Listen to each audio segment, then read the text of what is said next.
thank everyone for coming. Come on in. My name is Barton Stam. I'm with the University of Wyoming Extension. I'm based in Hot Springs County, so Thermopolis, and I'm a range management extension educator. So I work with mostly with livestock producers on grazing issues. A lot of times that has to deal with BLM and Forest Service grazing allotments.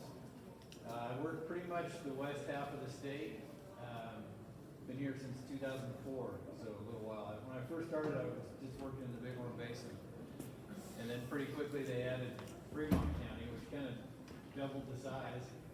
And then sort of just through people going elsewhere in other places, I kind of worked from the whole west half of the state. So I usually tell people I'll kind of do work from Sheridan to Evanston. While we're meeting here this morning, if you have questions or comments, please feel free to ask. And you can keep any arguments to yourself, though. We don't need any of those stuff. But hopefully this is kind of a low-key and informative. When I was talking to Chance about what I should talk about here today, he said that he gets quite a few questions about pasture seeding, and then he also added in some wildfire recovery to the subject line as well. So we'll see if we can cover some of that information. So any questions before we get going? Okay. So when I talk to people about pasture seeding, the first thing I want to get to is where is it going? But really by that I mean site potential. And so there's one question that I always ask somebody that is going to determine a lot about what we can do. First thing I ask, they want to have questions about seeding their pasture. Any guesses on what that is? How much grass is there now? Okay, I get to that one. It's not the first one though. What are you going to do with it? Okay, I get to that one too. In fact, I think I have a slide that almost has the same value to it. So the first thing I ask is, are we talking irrigated or non-irrigated? Okay, so that makes all the difference in the world, and it's kind of obvious. But I mean, when you have irrigation, you have so much more leeway, and the risks are far less of a seeding failure. When we're talking about a dry land seeding, we have really got to be on top of these techniques or these sort of criteria that you need to go by. And also, so if someone tells me they have a dry land pasture that they want to see, the risk of failure is high. And so I want to get that out there. What else in terms of site potential? So soils are a big one. So if they have experience on this land, like they've owned it for a while, that's going to help us a lot. And then this gentleman asked about, is there grass growing there now? And so that helps a lot too, because when we see about what's growing there now, that really can help us determine what the possibilities may be. I'm working with a ranch right now that's got some bentonite, has some contracts with a bentonite mining company. And so the bentonite mining company proposed a seeding mix. And so we looked that over, and we're going to do some tweaking a little bit, but one of the things I really liked about that seeding mix was because the species that they have on the seeding mix are growing on that site now before we've even done any surface disturbance. But I'll get to another part of what we're talking about here in a little bit in terms of what we're going to use it for. So that's another big issue.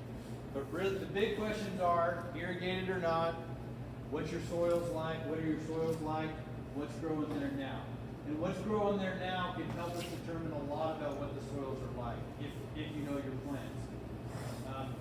So a soils test is also a really good thing to do. Soil tests are cheap and easy, especially if we're just talking about the basic ones. So a lot of people will call my office and other extension offices and ask about doing a soils test. And now, remember I said I'm a range management educator. I'm not a farmer, okay? So if we're talking about some real intensive, like row cropping situations, their testing is going to be a little bit different, okay? When we're talking about an irrigation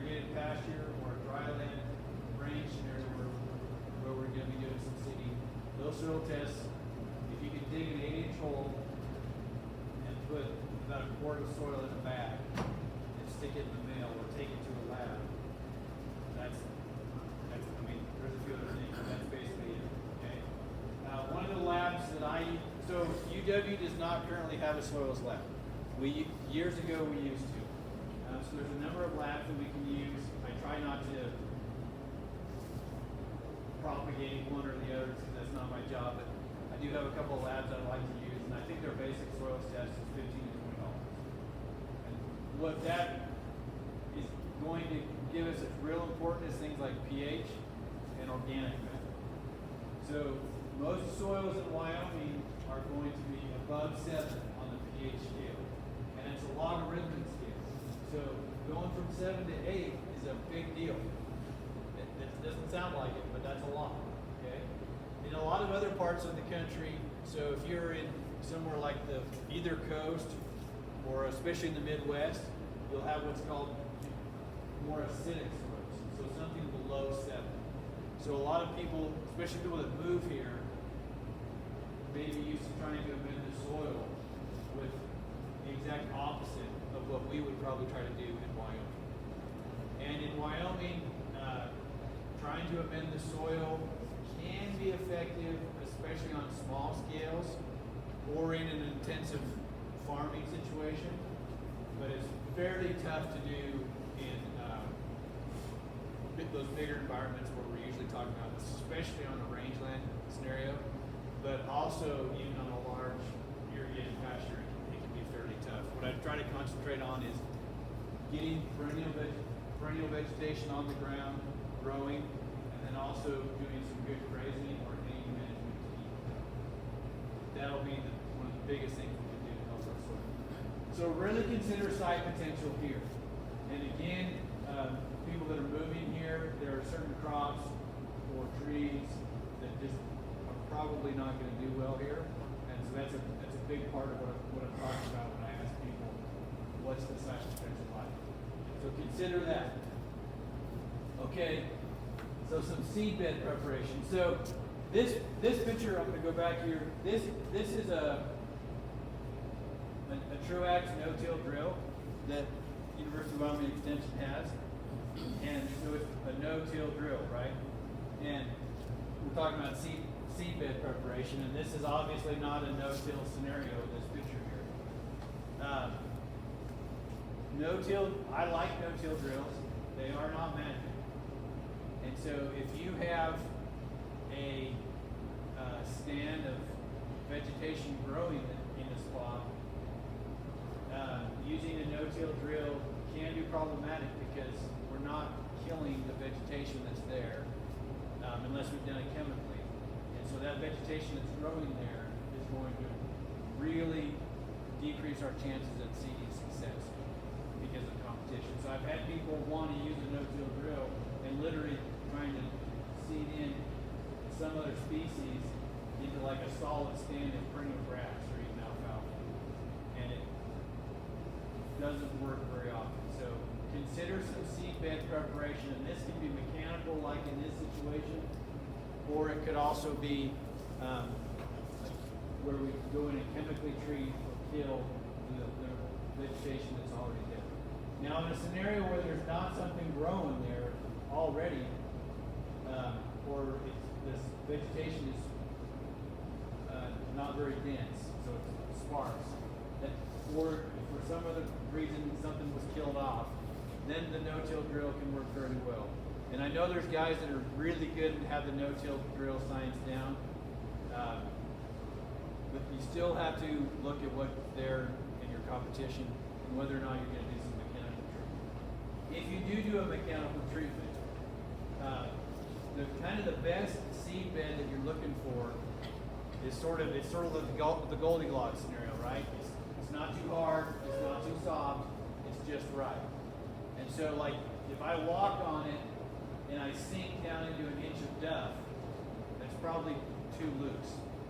If I walk on it and can't even see my tracks, that's probably too hard. Okay?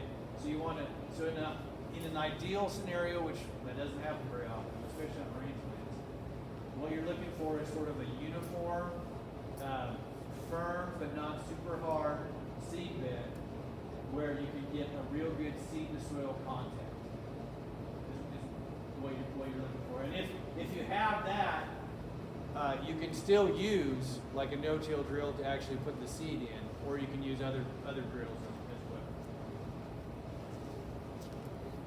well. What's it for? Okay, so I really come in from the grazing management side of this. And I recognize that not everyone is doing a seeding is doing it for grazing. But the reason I put this picture up here of a sheep in the wintertime is because I want you to, if you're doing a pasture seeding, I'd like you to think about what am I doing this for? What is my end goal? Is my end goal winter grazing for sheep? Well, that's going to be a lot different seed mix than summer grazing for cows. Or is my only goal just to get some vegetation down the ground?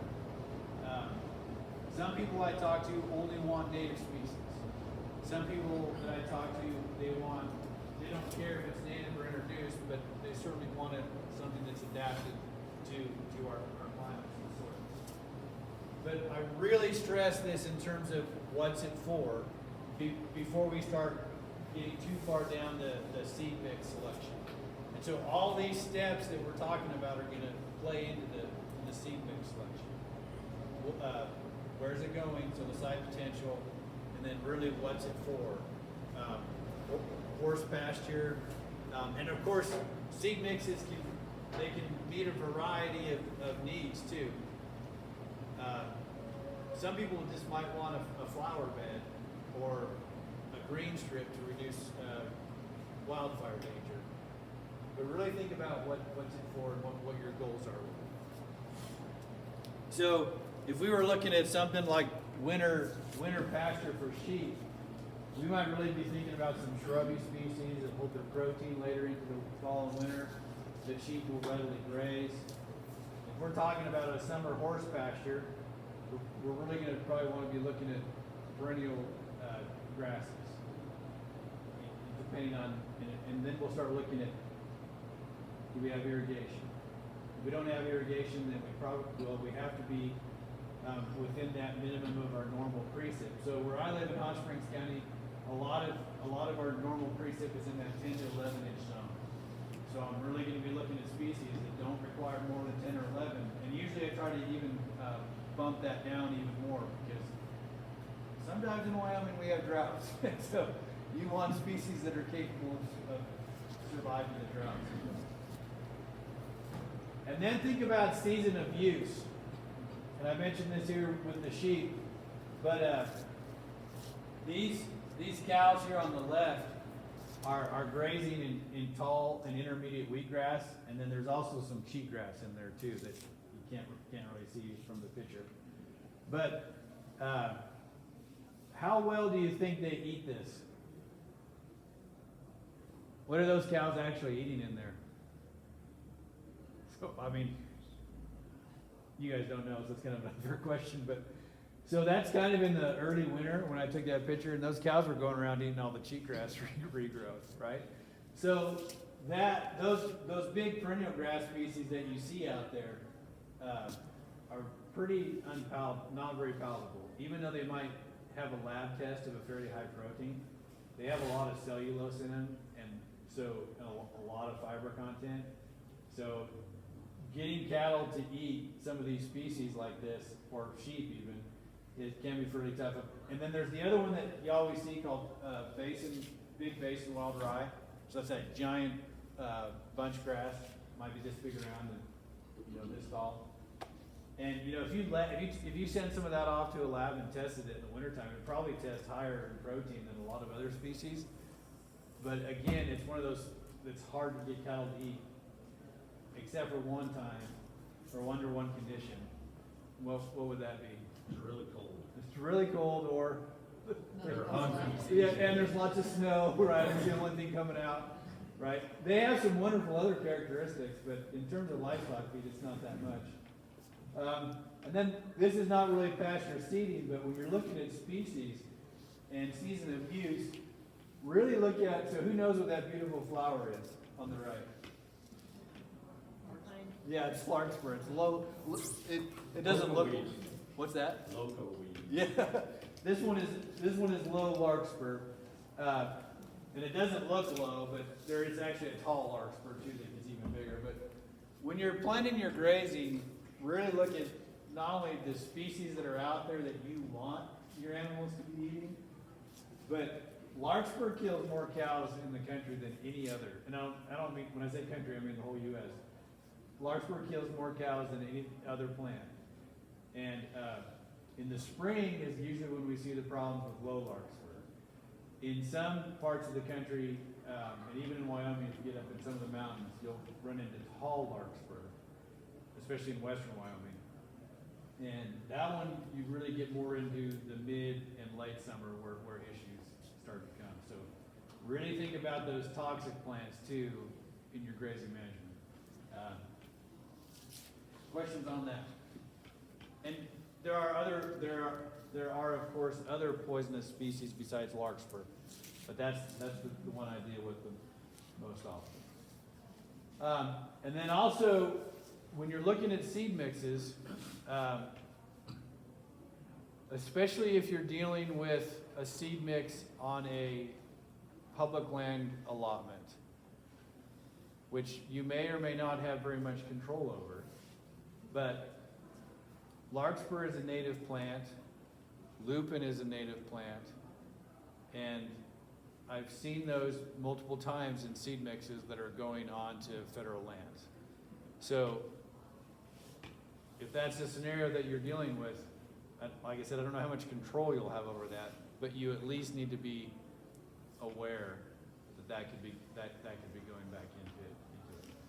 And just because you've got poisonous plants around, that does not mean that you're a bad manager, because like I said, these are native species and they're out there, and they are sometimes even included in seed mixes. Lupin is toxic to cattle? Yeah, so if cattle eat lupin, I think it's during about the first couple months of pregnancy, of gestation, then it normally doesn't affect the cow too much, but it will cause deformities in the calf. So you'll have cleft palates, or a lot of times you also have crooked front legs. So, and I'm not a veterinarian, but if you are having issues with those kinds of things in your calves, that might be one thing to look at, especially if you have lupin around. Sheep have a much higher tolerance to Larkspur, especially, and also to lupin than cattle do. In fact, there's at least several species of Larkspur in Wyoming, and a couple of my colleagues down in Laramie had a research project where they were grazing plains Larkspur, which is different than this, but similar in terms of toxicity. They were grazing plains Larkspur with sheep.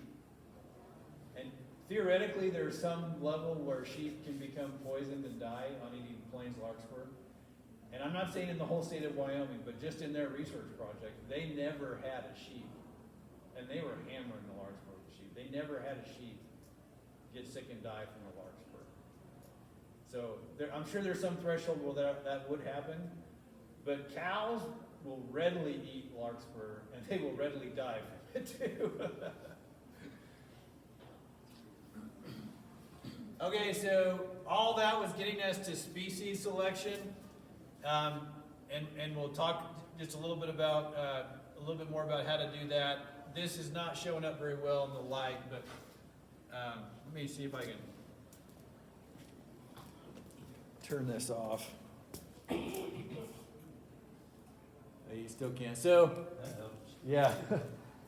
So this is a field that we planted. This was actually my son. He's a lot bigger now. He's a senior in high school. But these guys are grown men, and so you can see where it is.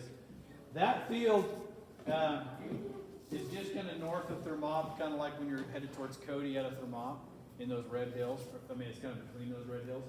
And that field was 40 acres of cheatgrass.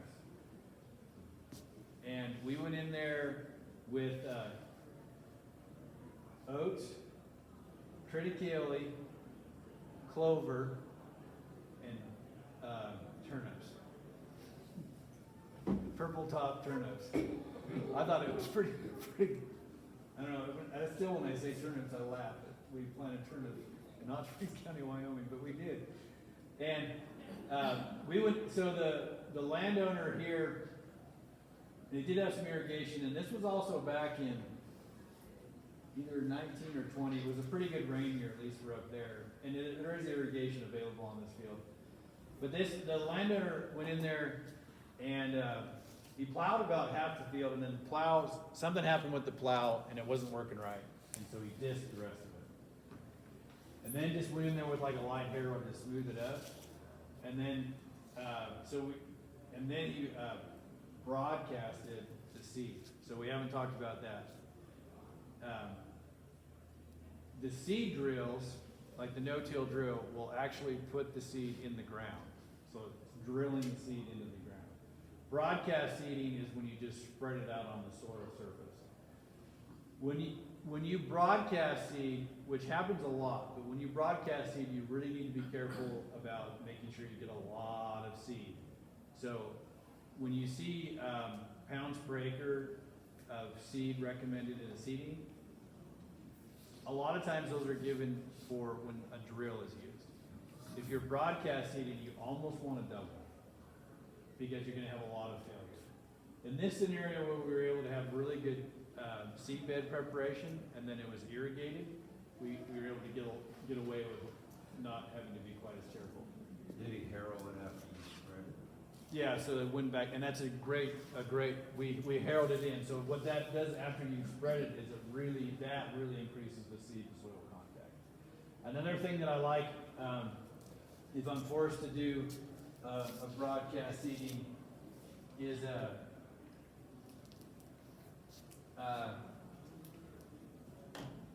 doing a dormant seeding, or even in the spring when you've got snow, or right ahead of a storm. Just like you might see guys with fertilizer, do that with your seed too. And then this window that I put up there are planting windows, okay? And if you're putting this on a dryland place, you really gotta watch the planting windows, okay? So with most of our grasses, in a dryland scenario, I want the seed on the ground before the end of March. Now, does that mean that there are years where you could fudge that and go later? Yes. But the later you go, you have an increased risk of missing spring snows and spring rains. And that is what's going to make or break you on dryland seeding. Now, let me alter that. I'll give you some more options. You can do a dormant seeding pretty much any time after the weather's cold enough that you're not going to risk any kind of, so like a fall dormant seeding. So you do a seeding. I try to be safe with those and not even do them until November. Because the last thing you want with a dormant seeding is to do it early enough, and then we get one of these Indian summers that stay really warm. We get those quite a bit here in this basin and in the Bighorn Basin. You don't want those things sprouting up because it got really warm and then dying. What you're really trying to do is just get that in the ground ahead of time, so that in the spring, when temperatures come up and the rains and the moisture is there, that you start to get good conditions for germination. There are a few species also that can really benefit by what they call cold scarification. So that's basically having the seed out there exposed to the winter temperatures. But there's a few of those. Now, if you have an irrigated scenario, then, and especially if we're talking of certain species, but like grass or grains, you have a much bigger window. And one of my favorite times to plant grass is in the late summer or early fall. If you have irrigation available, because in our climate we don't normally get enough rain for that scenario. There's a lot of springs where we don't get enough rain. But if you have a pasture and you have some irrigation, that late August, early September is a fantastic time to plant. There's a couple reasons why. The biggest one is a lot of times your competition from annual weeds is way down. So just think about your hay crops, right? Your first cutting, what's in it? Everything. I mean, grasses, mustards, everything. If you're getting a second or third cutting, what's in it? Yeah, alfalfa, you know, if that's what kind of cutting it is. So it's kind of the same scenario here, but those late summer, early fall plantings are probably my favorite time to plant grass. Now, again, if you have irrigation, and we're talking in terms of maybe some annual crops and soil health, and like I said, I'm not a great actual farmer, but if you've got like some oats planted in the spring and you're cutting them in June, early July, think about what you could put back into that field, into that soil, to not only keep it covered, but also to increase your forage supply. So if you've got irrigation, you can go back in there with another crop. I mean, like onless barley works great, oats. They won't come up quite as much as they did on the first crop, but they'll still come up and they'll also cover your soil. And your livestock, man, they love that kind of stuff going back into it. And the wildlife do too as well. So there's a few options there, but let me just emphasize the fact that if it's a dry land seeding, be extremely careful with your timing. Seed is expensive, running equipment is expensive, and a lot of range management is actually risk management, right? So now if you're gonna bump my late March date into April a little bit, I'd be fine with that in terms of your seeding window. But a lot of years, man, if you get much past that, the risk of failure starts to go up. Questions about that? Yeah. On the grass and greens, so you're saying like after second cutting, kind of like in that time frame? Yeah, not so much probably with perennial grasses, but like if you had those annual grains, they work really well as relative. They're not going to come up like alfalfa does. But the ones I've seen it most with is like the barley and the oats. If you've got irrigation, they'll come up and they'll cover soil. And the nice thing about those species is the seed is pretty it's cheap. It's not cheap, but it's less expensive than other species. And then that gets to my next one down there on seeding depth. Those grains have a way bigger tolerance for seeding depth. I mean, you guys have probably spilled if you've ever spilled some oats in the back of your truck or in your horse trailer or something, and then come back a little while later and they're literally growing, and then you can plant those grains quite a bit deeper too than perennial grasses or alfalfa. But so that brings up probably the next two droughting out. The next biggest reason for failure for perennial grass seedings, especially in rangeland conditions, is not getting the seeding depth right. So the seed stays on the surface and it never really gets a chance doesn't have good seed to soil contact, or it gets planted too deep. So when you're planting perennial grasses, it's a lot different than these annual grains. You can plant oats. I don't know what the limit is, but I know you can at least do it 1.5 inches, and they still come up. But think about the seed size. So an oat is, when you're talking about perennial grasses, we're talking about tiny seeds. And literally, for seed depth, like 1/8 to 1/4 inch is where you want to be. So there's a big difference. And if those perennial grass seeds get too deep, there's a failure right there too. So, and that back to our equipment. If all you have is a grain drill to seed, you want to be real careful because those are usually set up to go pretty deep. So if the seed depth is not adjustable, then that might be a scenario where we might want to consider finding another drill or doing a broadcast seeding with appropriate seeding rates in terms of pounds per acre of seed. Because I've seen a lot of people, well, I've got this grain drill. Well, it's called a grain drill for a reason, you know, it works great for oats and barley and whatever else. So on this, this no-till drill that I have, that UW Extension has, the depth bands are not really adjustable, but they're pretty much set at like 3/8. So that's pretty close to where I want to be. That's probably the maximum I want it, but that works. And the actual depth of the seed goes is going to vary a little bit depending on the soil surface conditions. So if you have a lot of rocks, I mean, when I say rocks, I just mean like pebbles and stuff. It's not going to go in as deep as it would in like a real nice soil. Okay, and then managing stands. So we're not going to get into a whole lot of grazing management here this morning, but if you're going to go to a lot of trouble to seed your pastures, then please come up with a grazing management plan that will be sustainable in terms of keeping the species out there that you planted.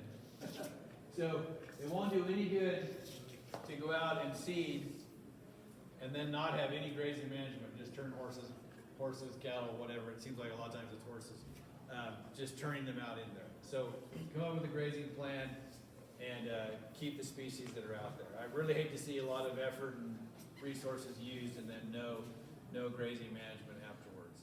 And we're probably all guilty of that a little bit, but some people are really guilty of it. Okay, this is a wonderful resource. When you're talking, it says dryland pastures in Montana and Wyoming. And you can type that into a search engine on the interwebs, and it'll come right up and you can read it for free, okay? And you can print it off, you can read it online. But that's one of my favorite resources to use. I basically keep a copy of that on my desk. I refer to it all the time. So not only does it have some of the techniques and management ideas that we've talked about this morning, but it has some really good species lists in there that may be the most valuable part of this publication. So it has little charts. They kind of look like Excel spreadsheets. And there's one for introduced grasses, there's one for native grasses, and then there's one for forbs. It talks about what kind of soil they prefer, how hard they are to establish, their precip requirement. So again, if you've got irrigation, and when I ask people if they have irrigation, the next question is, if they say yes, my next question is, how much irrigation do you have? Because there's a lot of property in Wyoming that technically has a water right, but there are lots of years that they never see any water, or not enough water. So that it's a nice publication, it works really well. And the other thing, they tend to shut the water off around here sometimes pretty early too. There you go. So that fall seeding, Yeah. now you got irrigation during the growing season. Right. Before September and October, it's gone. Yep. Or even August sometimes. Absolutely, that's a great point. Thank you. Yeah. So I live over on Owl Creek, west of Thermopolis, and you know it's dry country, and we're coming out. Most of our water comes off the snowpack, and there is what's called Anchor Reservoir. You know, and some years hold some water, but a lot of times we'll have a good year until August, and then there's no more water. So when I'm looking at a seeding, that I'm really trying to gauge when I'm going to have water, and these next few months, of course, are critical for our snowpack. Really, anywhere in Wyoming, it's really December, January. They don't seem like it. They're kind of dry months actually. It's these next, kind of February, but March, April, and May. That's really where we can get our snowpack laying in on the best year, a good year. But look that up. Like I said, I refer to it all the time. Okay, so Chance had asked me about some post-fire recovery. And I was over in Buffalo last month. And boy, that country, not just right around Buffalo, but that country in sort of north central and northeastern Wyoming, boy, they got hammered by the fires.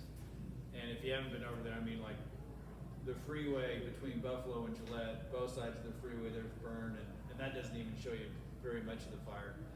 But then even on the mountain, kind of on the mountain, the Bighorns, you know, immediately west of Sheridan and then north of there too is a fire. And they kind of have some different recovery is going to be a little bit different with those, and concerns are going to be a little bit different. But so I just wanted to talk a little bit about post-fire recovery. If you're not experienced with fire, and I'm not saying I'm the most experienced at all, because I'm not, but sometimes we kind of tend to freak out a little bit about the fire and if stuff's going to come back. And if you've done some prescribed burning, you know, you're kind of chuckling to yourself thinking, well, yeah, it comes back. We did it on purpose all the time, and you know, the Indians did it, and those are true.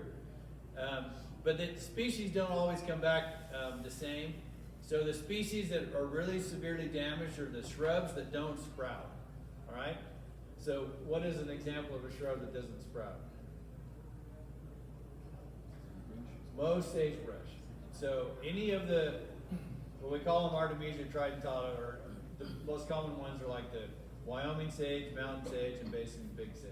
They don't resprout. So when they get burned, the only way they're coming back is from a seed source. There is a species of sagebrush called silver sagebrush that does resprout. So the other things that resprout, unfortunately, are like greasewood and rabbit brush. They will readily resprout. And if you don't believe me, just go take your blade or something and chop off some greasewood and let me know what happens. Those species that aren't affected that much are like coarse bunch grasses, and then fine bunch grasses, but that have a real dense stem. So like it's a little bunch grass, but they're really densely packed together.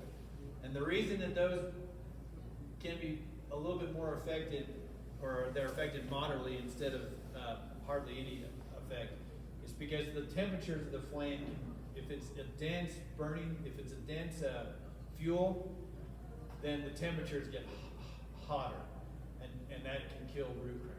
Okay, the species that are usually benefited or hardly ever affected are those sprouting shrubs, so greasewood, rabbit brush, but then those rhizomatous grasses. So a rhizomatous grass is a grass that reproduces vegetatively through what's called a rhizome, and all a rhizome is it's actually an underground stem.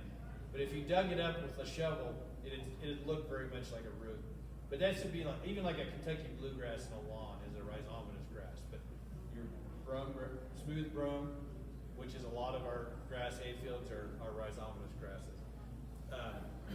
Now, even these ones that are slightly affected can come roaring back under the right conditions. When you have shrubs that don't sprout, those can take a long time to come back. It really depends on where the seed source, how close the seed source is, and what the competition is like in terms of perennial grasses. So when we start talking about recovering from fire, it's an important question to ask of what do you want it to look like? Most ranchers, unless we're really talking about winter ground for sheep, they want grass to come back. Okay? Some of the federal agencies or wildlife groups or game and fish, I don't want to put words in their mouth, but they might want to see more shrubs come back. Well, if you want to see more shrubs come back, what should you be doing with your grass? Keeping it low, eating it down a little bit. So we could use grazing management there. Okay. Also, when you're looking at you're trying to predict how the vegetation is going to come back, again, precip is so much king. All right, and even if you're not having a fire, or you haven't had a fire, and you're wondering what your vegetation is going to look like, that spring precip right before and during green-up is king. That's what makes or breaks you. And so this isn't exactly talking about fires, but it always really grates on me when I hear someone say, and we're talking about somewhere way up in the mountains, well, we don't have very much snow up there, so it's going to be a drought. Well, if we don't have very much snow, our snowpack's probably going to be low, but it's really the snow and rain that comes right before and during green-up that matters. So like right now is a horrible time to be predicting, unless you know something I know about weather, I think even Don Day would agree with me. Right now is not a good time to be predicting if we're gonna have a drought this summer, right? But if we get to past April and well into May and it's still dry, that's when you need to be scared, okay, in terms of trying to grow grass and recovering from fire. Also the timing, and so the intent, if a fire burns when the grass is dormant, that's much less of a risk, much less damaging. And then that intensity and the severity of that fire matters. So that fire, the house draw fire over east of Buffalo, if you haven't been there, like, it looks horrible. It looks like a moonscape in places. The thing that we had, and the thing that we had going for us, but it was also a double-edged sword, was the wind. Because the wind just kept that fire going, and the wind is really the reason that fire got so big. But the wind also, I think, is gonna help a little bit, because that fire moved so quick, it really didn't have time to sit there and cook plants, right? So, like sagebrush and stuff that doesn't sprout is gonna be dead. But those grasses that were there, there are probably pockets where you have a higher severity, but I think a lot of that's gonna be low and moderate severity. And so in those situations, given even sort of a normal precip year, that stuff's gonna come back. Well, I won't be that predictive, but my guess is it's gonna come back pretty good. Yes, sir. What I've seen on a lot of the herb scars, when they first start growing grasses, you get cheap grass. And that kind of takes over, so. Yeah, the cheatgrass really can come roaring back. And this sounds so obvious, but if you have cheatgrass there before a fire, you're gonna have it afterwards. If the cheatgrass isn't around that much, or it's not present at all, it doesn't just come back into the site. The other thing that, depending on the fires, so like some of those annual grass species really depend on a lot of what's called duff or litter right on the soil surface. And they, of course, they're annual weeds, so they have to reproduce by seed every year. So under the right conditions, some of those fires, if they've burned off a lot of the duff and killed the seeds too, it actually may take a year or two for the cheatgrass to show back up. So you can't just look at the fire a year or two later and if there's no cheatgrass say, oh, well, we beat it this time, because it might still come back. And then, I don't remember if I had, oh yeah, so I put up there, it could be ugly. And this gets to a little bit to your point about, it's related to your point about the cheatgrasses. Sometimes when we have these burns, they come back ugly. And by that I mean kind of the perspective of a livestock producer. Like, you're gonna see some annual weeds in there, including cheatgrass. And sometimes a lot of those so the little annual weeds, you'll see a lot of those come back in, and it's just not gonna look very good. And usually through some good management and some luck with some good weather years, it starts to look better. And then the other part of that is that it looks ugly is you'll get those sprouting shrubs. They'll come shooting back up before some of those perennial herbaceous species do. But cheatgrass is a huge concern with fire in places where it's already growing or where it likes to grow and it's close by. And that's absolutely something you should watch. There's some that Rejuvra is showing some real promise as a chemical for treating cheatgrass, even in a non-fire scenario. There's of course some costs associated with it, like there is any treatment, but I've seen some great results from it. A lot of guys are, of course, after a fire, worried about when they start grazing again. What a lot of the research is showing us, and just a lot of our experience, is light to moderate grazing, especially after the first spring growing season, really doesn't have that much of a long-term impact on the vegetation. So not so much anymore, but it used to be that if we had a fire, they'd say, oh, well, we got to have rest for 2 years. Well, maybe there are some scenarios where that is a legitimate management strategy, but a lot of times that's not sustainable or profitable for a livestock producer. And if you can get in there and do some light to moderate grazing, especially after that growing season, so that's actually deferring grazing through the growing season, you can really set yourself up well for success in future years. Now, in a case like that house straw fire, and I haven't been through all of it, but where it burned just, there's nothing there anyways. So, trying to go out there here in another month or two, even if like, let's say it's private land and you can do with it whatever you want,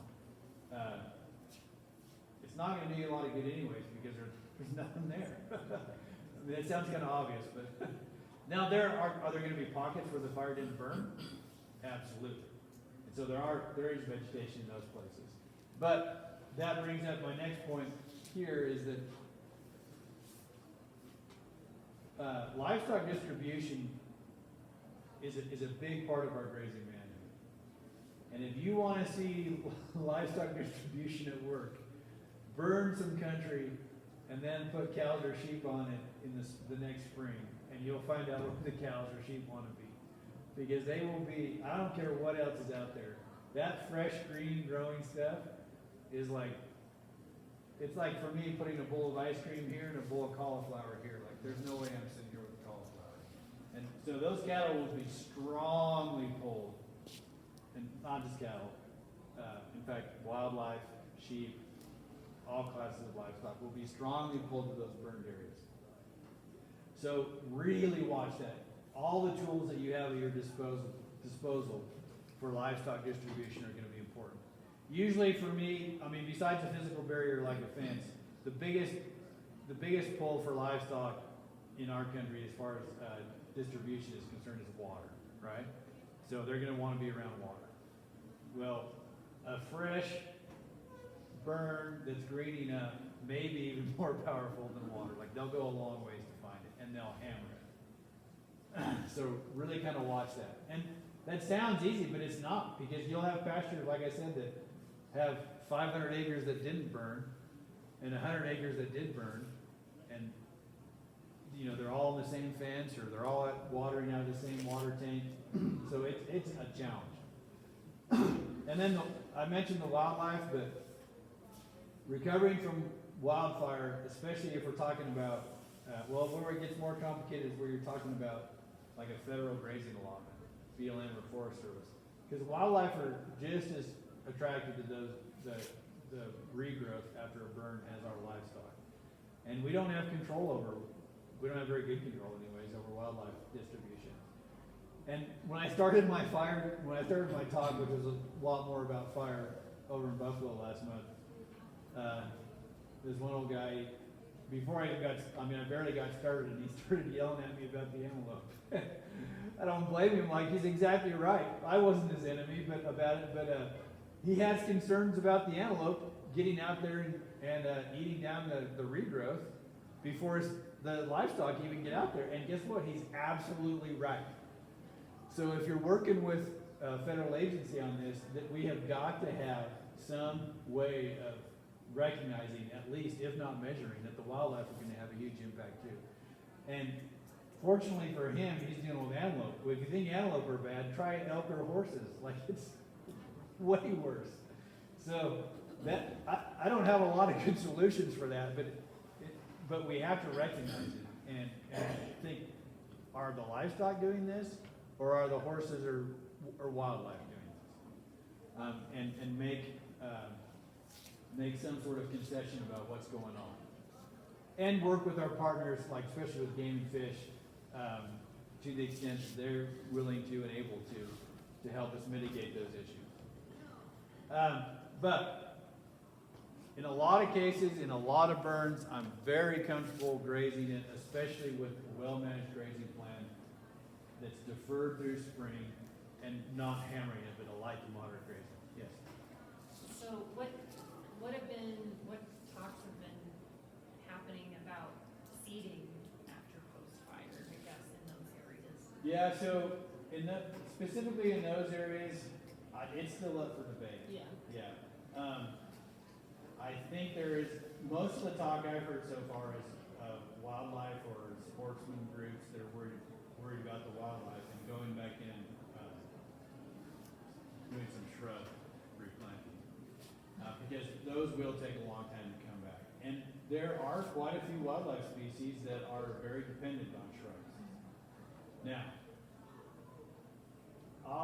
I usually try to, now, that house draw fire was very good. But there is still some mosaic pattern in the burn. So, species like, there's others, but when you hear about wildlife and shrubs, it's sage grouse and mule deer, right, that we hear about. Well, sage grouse and mule deer still thrive under conditions where there's a mosaic. And so that by that I mean there's varying vegetative patterns across the landscape. So 100,000 acres of old decadent sagebrush is not that great for sage grouse and mule deer. If you had 100,000 acres and some was that old growth sagebrush and some was grass and some had a lot of forb component, that's where those species are going to thrive. So that's kind of my take on that. Now, in terms of, if you're really concerned about shrubs and you have about non-sprouting shrubs, that would be a consideration for seeding. The other times where we consider reseeding is when you have a fire that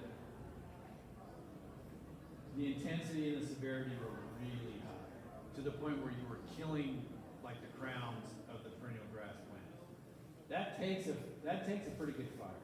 I mean, and usually it takes more of a fire where there's more woody vegetation, so like trees that actually so the fire is in one spot for a long time and it just burns and bakes the soil.